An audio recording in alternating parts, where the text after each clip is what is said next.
Overspending can be easy to do during the holidays when you're looking to find the perfect gift for your loved ones. Rod with Experian is here to give us some tips on ways to avoid overspending. Hey Rod, how's it going? Hey, I'm good. How are you? I'm wonderful. Well, let's start talking about inflation first, because I know inflation is going to impact the way people are spending this year. Can you tell us a little bit more about that? The majority of people in a survey we did recently, the vast majority said that inflation is impacting their holiday spending decisions and their budgets. So they're looking really hard at how they find ways to save and find ways to plan ahead so that they can still get the gifts they want and have the holiday season they want with as little stress as possible. Yeah, let's talk about that stress. How many people are typically stressed this time of year to kind of find that gift for their loved ones? A third of people said that thinking about holiday spending gives them stress.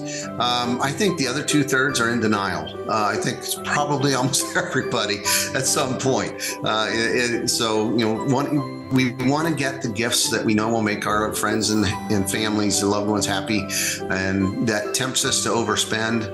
And that's really easy to do this time of year. Yeah, so what are some of the first things people should be doing in order to avoid overspending this year? Sure, and it's kind of this thing that we talk about every year in a lot of ways. I tell people, be like Santa Claus.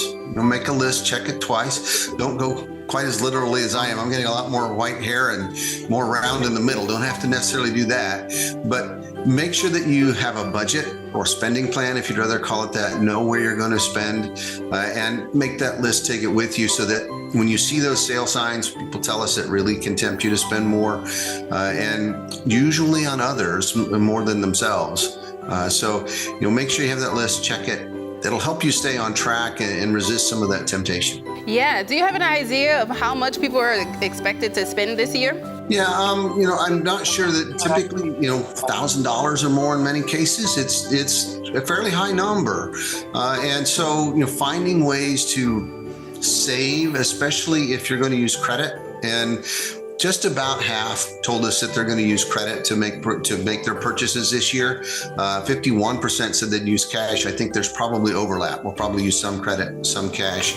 And so it's important to look for the best rates and best terms. It might make it a good time for you to shop for a new credit card or two to make sure that you're getting the best terms and rates. We have a new marketplace that will let you shop for the best rates. You tell us what you're looking for, and we can help match you to the right cards for your needs. And we even have something that we call the no ding decline feature. So if you see a label for a card, it means that you can apply. And if you don't qualify and don't get the card, it's not going to hurt your credit scores at all. So it gives you some shopping ability without having to worry about hurting your credit scores either. All right, Rod, that was such a great information. We appreciate you taking the time to share those tips with our viewers. Hey, thank you for having me.